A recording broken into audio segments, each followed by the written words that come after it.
लक्ष्मीनाथ समारंभां नाथयामुनमध्यमाम्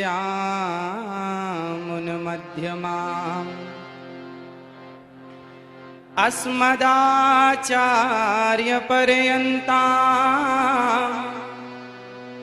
वन्दे गुरु परम्परां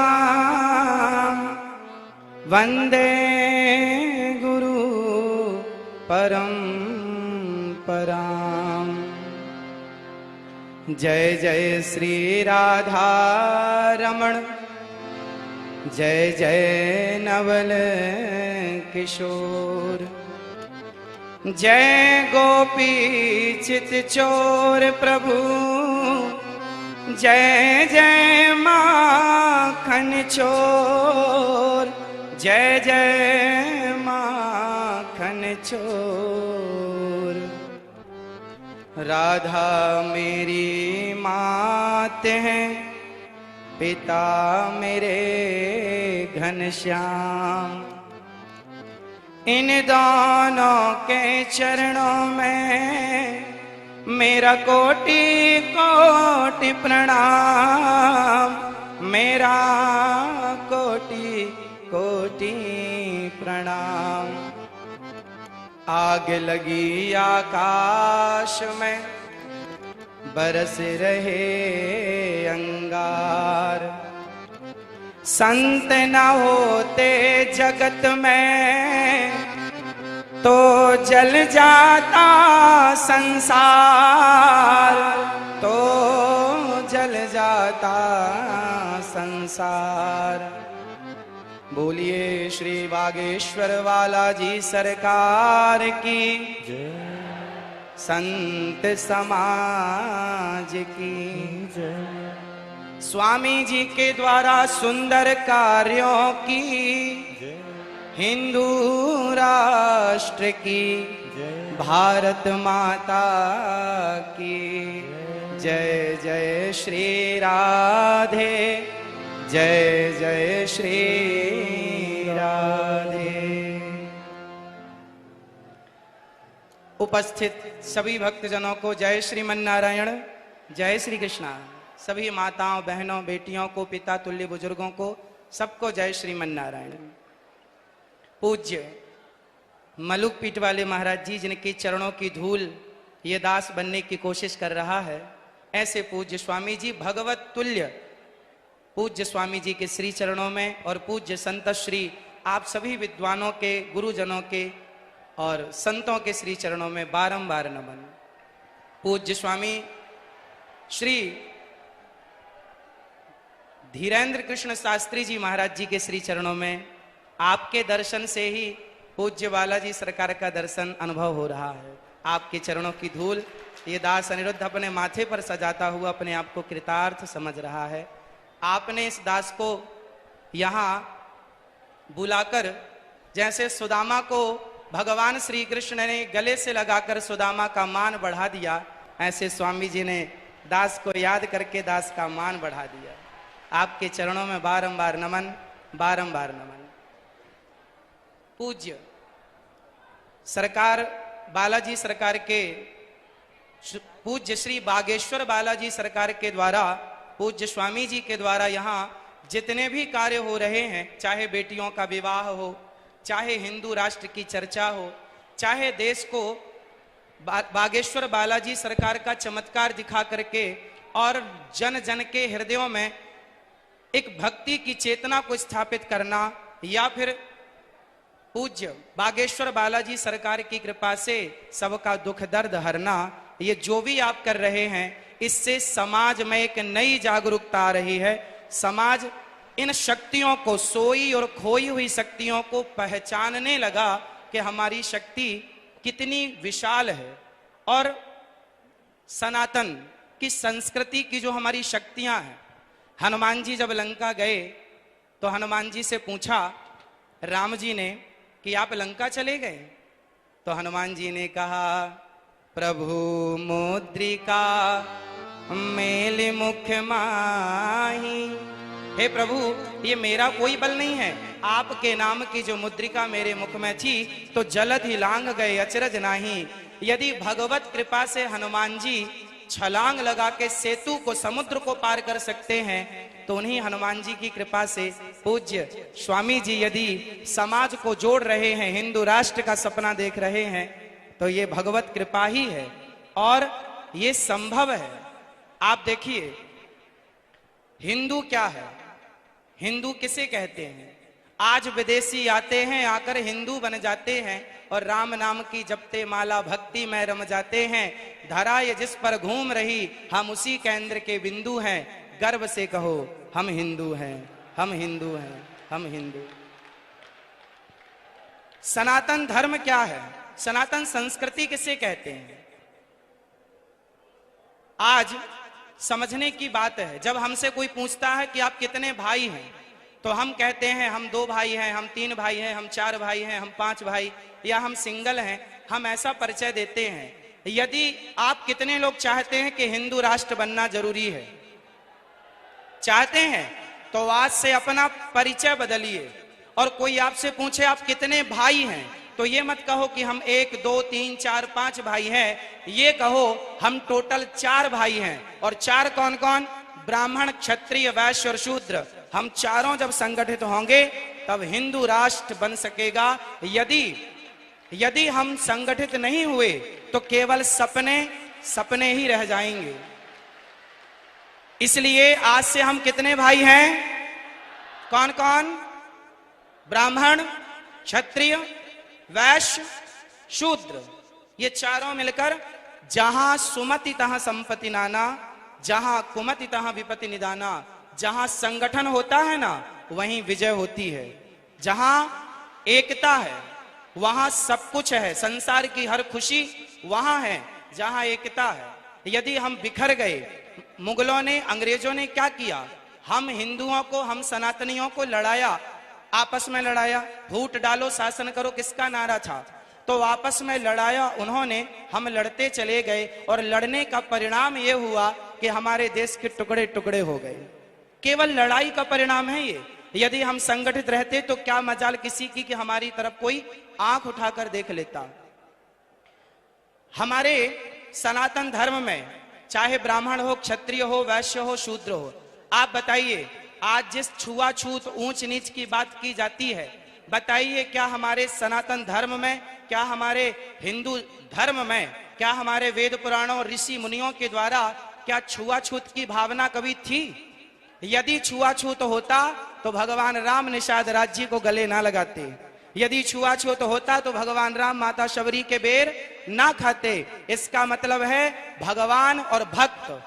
हमारे यहाँ तो संत रैदास जी हुए हैं, जिनके चरणों को लोगों ने प्रणाम किया है, धो धो करके पिया है, जिनका आज भी ये मुहावरा, ये वाक्य आज भी प्रचलित है कि मन चंगा तो कठौती में गंगा।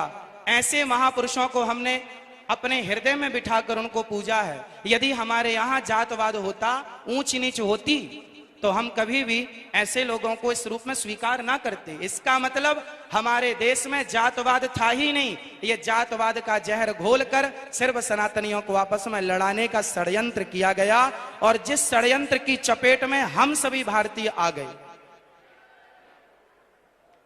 हमको लड़ाया गया, हमें गलत पढ़ाया गया। जैसे समझिएगा क्या क्या गलत पढ़ाया गया। हम लोगों को पढ़ाया गया कि हम जब पढ़ते थे ना, तो हमें पढ़ाया जाता था गा गणेश का, गा से गणेश। आज पढ़ाया जाता है गा से गधा। जब गा से गधा पढ़ेंगे तो गधा ही होंगे, फिर गणेश वाली बुद्धि कहां से लाओगे? इसलिए अब एक वाक्य देखिए इतिहास से। लोग कहते हैं कि हिंदू धर्म में सती प्रथा थी, राजा राम मोहन राय जी ने इसे बंद किया। ये जो जानकारी है ना, ये अधूरी जानकारी है। हमारे देश में, हमारे वेदों में, पुराणों में, ऋषि मुनियों के द्वारा हमारी संस्कृति में कभी भी सती प्रथा नहीं थी। यदि थी तो वह किस रूप में थी, वो समझने की जरूरत है। हमारे यहाँ ऐसा नहीं था कि पति मर गया तो उसे जबरदस्ती चिता में डाल दिया जाए, ऐसा नहीं था। ऐसा था कि पांडु जी की मृत्यु हुई तो माता माद्री उनके इच्छा से कि मैं अब जाऊंगी, और अपनी स्वेच्छा से उन्होंने सती होना स्वीकार किया, जबकि माता कुंती ने कहा कि ये 5 बच्चे हैं। माद्री माँ ने कहा कि आप इनका ख्याल रखो। तो माता कुंती अपनी इच्छा से रह गई और माता माद्री अपनी इच्छा से चली गई। यदि हमारे देश में सती प्रथा थी तो दशरथ जी के चले जाने पर माता कौशल्या सती क्यों नहीं हो गई? यदि सती प्रथा थी तो दशरथ जी के चले जाने पर माता कौशल्या सती क्यों ना हो गई? इसका मतलब सती प्रथा हमारे यहां थी ही नहीं। हाँ, वो सती प्रथा थी कि जैसे मेघनाथ के मर जाने पर, उनकी मृत्यु हो जाने पर उनकी पत्नी ने अपनी स्वेच्छा, अपनी इच्छा से उस सतीत्व को स्वीकार कर लिया, अग्नि में प्रवेश कर गई अपने बल से। जबरदस्ती उठाकर डालना ये परंपरा हमारी कभी थी ही नहीं। हम हिंदू कैसे हैं? आज इस धरती पर जितने भी मजहब, जितने भी पंथ हैं, आप सबसे मिलकर देखिए, हिंदू कौन है? हिंदू एक विचारधारा है, हिंदू एक सोच है। अहिंसा ही परमो धर्मः, जहां अहिंसा की बात होती हो वो हिंदू हैं।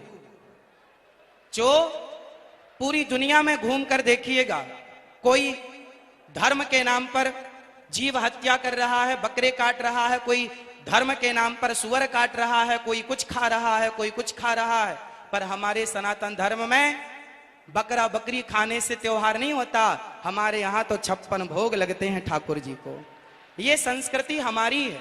हम अहिंसा ही परमो धर्म बात मानते हैं। अहिंसा, हमारे यहां चींटी को भी दाना डाला जाता है, कुत्ते को रोटी और गाय को प्रथम रोटी और कुत्ते को अंतिम रोटी डाली जाती है। जहां कुत्ते का भी आदर हो, जहां गाय का भी आदर हो, जहां पीपल का भी आदर हो, जहां नदियों और समुद्र का भी आदर हो, जहां पत्थरों की पूजा हो, वही तो सनातन है। जहां माँ को भगवान माना जाए, पिता को भगवान, मातृ देवो भव, पितृ देवो भव, अतिथि देवो भव और ऐसे आचार्य देवो भव। जहां ऋषि मुनियों को आचार्य मानकर उनको प्रणाम किया जाए भगवान की दृष्टि से। ये संस्कृति अपने आप को सबसे छोटा और हमारे पूज्यों को सबसे बड़ा मानने वाली संस्कृति ही सनातन संस्कृति है। और गर्व से कहो आप लोग कि हम हिंदू हैं। ये धरा ये जिस पर घूम रही, हम उसी केंद्र के बिंदु हैं। गर्व से कहो, गर्व से कहो। तो आज से जात पात ऊंच नीच कौन कौन मिटाएगा? और आपस में गले लगकर रहिएगा। चाहे ब्राह्मण, क्षत्रिय, वैश्य, शूद्र, हमारे लड़ने झगड़ने का फायदा उन लोगों ने उठाया। गांव गांव आज हमारे हिंदू क्रिश्चियन होते चले गए। कारण जानते हैं? कारण ये है कि हमें लगा हमारे बगल वाले घर वाला चला गया, हमें क्या फर्क पड़ता है। नहीं, आपको अपने हर भाइयों को सबको गले लगाना है और सबको अपने धर्म की शिक्षा देना है। और आप ही 24 घंटे में 23 घंटे अपने परिवार, अपने व्यापार के लिए काम करो, पर 1 घंटा अपने सनातन धर्म के लिए काम करो, अपने सनातन संस्कृति की रक्षा के लिए 1 घंटा, वरना आधा घंटा 30 मिनट भी यदि कोई निकाले और जन जन तक जाकर के यदि सनातन धर्म का परचम लहराए, लोगों को जागरूक करे, अपनी गीता, अपनी रामायण, अपने संतों की महान चर्चाएं सुनाए, तो क्या मजाल के कोई हमारा सनातनी हमसे फिसल कर कहीं और चला जाए। यदि बट गए तो घट गए, और बट गए तो घट गए, और घट गए तो मिट गए।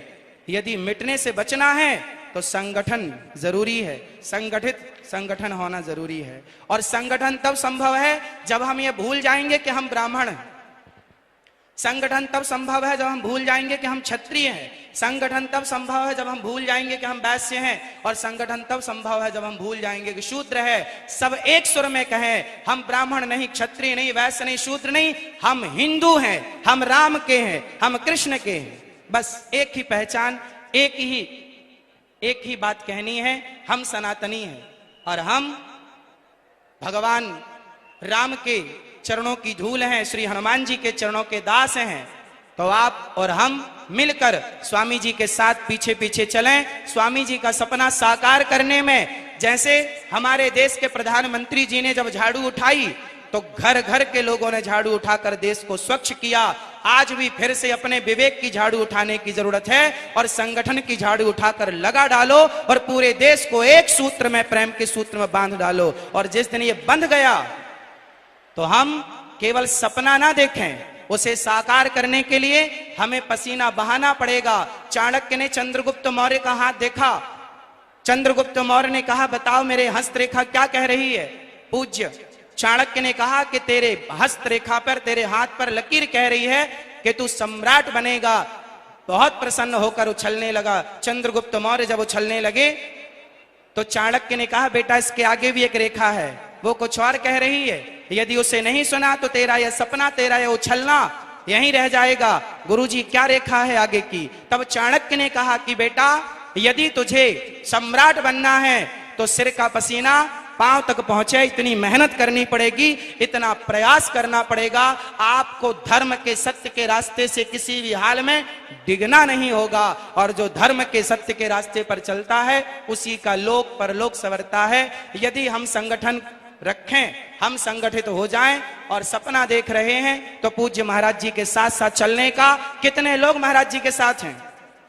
हम सभी, पूरा राष्ट्र, छोटे से बच्चों से लेकर बड़े बूढ़ों तक हम सब साथ में हैं, और संगठन होगा तो हिंदू राष्ट्र की स्थापना पुनः होगी।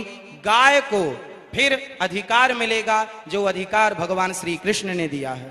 गाय को भी राष्ट्र माता होनी चाहिए, हाँ या ना? तो जब हम सनातनी संगठित होंगे ना तो सब पॉसिबल है, वरना लड़ते ही रहें, जातवाद में बटे रहें तो कुछ नहीं होने वाला। स्वामी श्री कृपात्री जी महाराज ने भी एक सपना देखा था। उस समय की वर्तमान इंदिरा गांधी जी से कहा था, उन्होंने कहा था कि आप मुझे प्रधानमंत्री होने का आशीर्वाद दो। पूज्य महाराज श्री ने कहा था कि मैं आशीर्वाद तो दूंगा पर गाय को राष्ट्र माता घोषित करनी पड़ेगी। पर वो जीतने के बाद वायदे भूल जाते हैं और हम इसलिए पीछे हो जाते हैं कि हम संगठित नहीं हो पाते। मूल जड़ है संगठन, जहां सुमति तहां संपत्ति नाना, यह चौपाई याद रखिएगा और पूज्य महाराज जी के साथ साथ चलते रहिएगा। पूज्य बागेश्वर बालाजी सरकार की, पूज्य बागेश्वर बालाजी सरकार की जय। पूज्य महाराज जी के चरणों में दास का बारंबार नमन। और आपका ये प्रयास अति शोभनीय है। ऐसे महान पुरुषों के सानिध्य में आप ये प्रयास कर रहे हैं। इतना बड़ा प्रकल्प है, इतनी बड़ी यात्रा है, हम सब आपके साथ हैं और सभी मिलजुल करके हम अपने देश की सेवा करेंगे। जिस प्रकार से जरूरत पड़ेगी उस प्रकार से सेवा करेंगे। सभी गुरुजनों के श्री चरणों में दास का बारंबार नमन। सबको जय श्रीमन नारायण, जय श्री कृष्णा। बहुत अभिनंदन, बहुत स्वागत।